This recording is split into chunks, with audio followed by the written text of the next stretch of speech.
शहापूर येथील श्री म्हसोबा देवाच्या यात्रेनिमित्त जय मल्हार निर्मित मास्टर तानाजीराव भोसले कराड यांचा लोकनाट्य तमाशा हा कार्यक्रम उत्साहात पार पडला।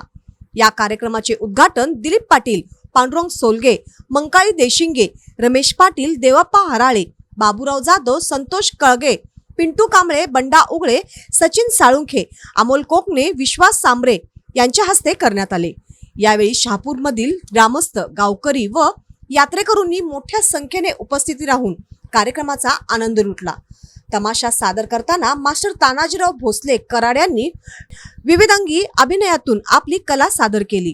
त्यांच्या जोडीला इतर कलाकारांनीही आपल्या उत्कृष्ट अदाकारीने कार्यक्रमात रंगत आणत उपस्थित प्रेक्षकांची मने जिंकली व टाळ्यांचा कडकडाट मिळवला। कार्यक्रमास यात्रा कमिटीचे अध्यक्ष व सर्व सदस्य तसेच सतीश कोकणे, विजय देशिंगे, राज काळगे, विनायक साळुंखे, प्रकाश आदर्शे, सुनील लाटवडे, संकेत रोकडे, संजय नंदेरकर, गणेश वडगावे, रजत संधी यांच्यासह ग्रामस्थ व यात्रेकरू मोठ्या संख्येने उपस्थित होते।